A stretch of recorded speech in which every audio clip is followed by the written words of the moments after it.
నమ్మాలి అంటూ విశాఖ టీడీపీ కార్యాలయం వద్ద తెలుగు మహిళలు వినూత్న రీతిలో నిరసన చేపట్టారు. పేదల బతుకులను జగన్ నాశనం చేశాడని విమర్శించారు. రాష్ట్రాన్ని ప్రజలను అప్పుల పాలు చేసిన జగన్ను ఎందుకు నమ్మాలంటూ విశాఖ తెలుగు మహిళా అధ్యక్షురాలు అనంతలక్ష్మి ఎద్దేవా చేశారు. జగన్ను ఇంటికి పంపేందుకు రాష్ట్ర ప్రజలు సిద్ధంగా ఉన్నారన్నారు. ఈ రోజు రాష్ట్రంలో అతలాకుతలం అయిపోయి రాష్ట్రాన్ని అప్పుల పాలు చేసి కుటుంబాల్ని అప్పుల పాలు చేసినటువంటి జగన్ని దేనికి నమ్మాలి, ఎందుకు నమ్మాలి?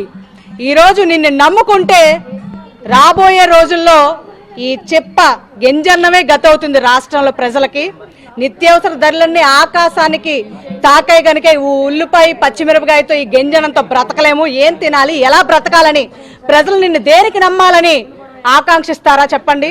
నువ్వు మా నమ్మకం కాదు బాబు, మా గొంతు మీద పీక తీసేసి మా జీవితాలను పనంగా పెట్టి ఈ రాష్ట్రాన్ని మమ్మల్ని మళ్ళీ విడిచిపోమ్మని నువ్వు ఈ రాష్ట్రానికి పట్టిన శనిగా మేము భావిస్తూ మా నెత్తి మీద శనిగిని కడుక్కోవాలని ఈ రాష్ట్ర ప్రజలందరూ ఎదురు చూస్తున్నారు కనుక రానున్న 2024లో జగన్ మా నమ్మకం కాదని